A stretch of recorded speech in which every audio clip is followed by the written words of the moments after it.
Uma pedagogia de monstrualização é um processo onde a gente cada vez mais precisa desumanizar o outro para fazer com que eu possa inclusive puni-lo. Então, quando eu desumanizo o traficante de drogas, eu acho curioso como jornalista, como sai nos jornais, mas 6 bandidos, por exemplo, são mortos. 6 bandidos. Não se fala, não tem nome, não tem idade, não tem filhos, não tem família. Ele faz simplesmente vender uma droga que aquele próprio jornalista que fez a matéria estava usando, ou estaria usando, ou usa. Então tem um processo de transformação dos traficantes em monstros, dos pedófilos em monstros. Eu tenho horror à pedofilia, mas é impressionante como a gente quer que eles morram. Assim como algumas civilizações querem fazer com os homossexuais, assim como outras querem fazer com os imigrantes, ou assim como querem fazer com os muçulmanos, enfim.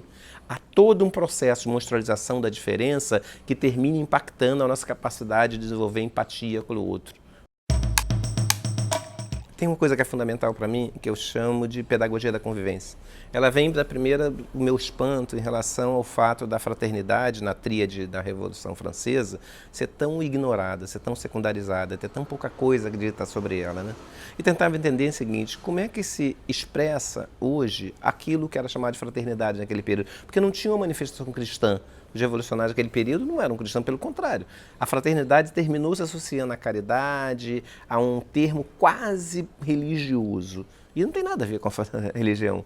Fraternidade efetivamente é um sentimento obrigatório, necessário para a gente exercer a nossa humanidade. E eu passei a trabalhá-lo no contemporâneo como convivência. E chamei da necessidade, num texto que eu fiz no livro Novo Carioca, da pedagogia da convivência. Isso não é simplesmente natural. Nós precisamos aprender a conviver. Eu sou professor, eu fui secretário de Educação, inclusive, sou professor universitário, e para mim tem um processo de educação integral que exige 3 elementos fundamentais, que a gente tem que aprender na escola. Primeiro, o desenvolvimento das habilidades cognitivas, aprender a pensar, aprender a sintetizar, analisar, comparar, identificar, observar, são os elementos chaves de um processo de construção cognitiva. O segundo elemento é o processo de aprender a conviver com a diferença na escola. Tem muita gente que fala, mas a educação não tem que estar na escola. Na escola se instrui, a educação se traz de casa. Mas de casa também se traz intolerância. Intolerância de pessoa de outra religião, de outra escolha sexual, de outro gênero, de outra cor de pele, de outra etnia. Então é fundamental trabalhar esse direito à convivência. E ao mesmo tempo trabalhar a dimensão da arte. A dimensão estética é fundamental. Não existe educação sem que se leve em conta a possibilidade de construir outros repertórios para além da dimensão racional, instrumental, tradicional, remetendo-se ao mercado de trabalho que tradicionalmente a educação trabalha. Então, trabalhar a dimensão da arte é trabalhar a desconstrução, é trabalhar o desequilíbrio, é trabalhar a gratuidade do gesto e dos produtos e da ação. Então, a educação integral necessariamente envolve esses 3 elementos. A razão, a convivência e a dimensão simbólica, artística, estética. A partir daí que é possível construir uma pedagogia da convivência, onde eu posso cada vez mais reconhecer que existem diferenças em relação ao outro, que eu efetivamente não preciso amar todo mundo, mas eu preciso pactuar mecanismos básicos para a nossa vivência comum.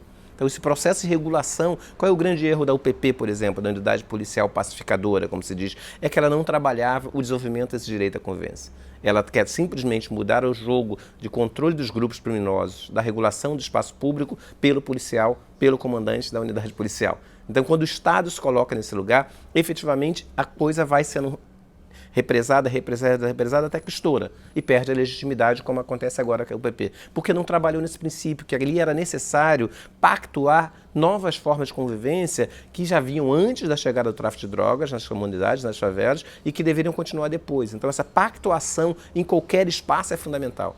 Quando o Estado tentou fazer, por exemplo, o choque da ordem, é um absurdo. E, efetivamente, a ordem não pode ser exposta de cima para baixo pelo Estado. Ou ela é entendida como processo de pactuação da convivência e se discute o próprio conceito de ordem, porque não é o que aparentemente é ordem, o desordem, por exemplo, o caos na favela, me parece muito rico, intenso e vivo e que faz que as pessoas se aproximem mais.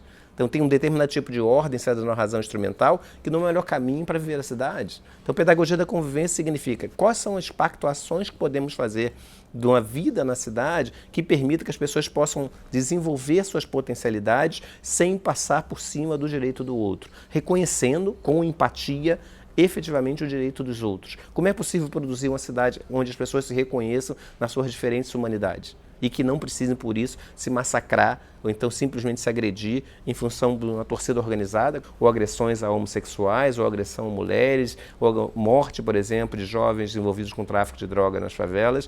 Porque a tendência, se a gente não trabalhar a pedagogia da convivência, é cair no que eu chamo de pedagogia da monstrualização. São duas pedagogias em tensão o tempo inteiro na cidade.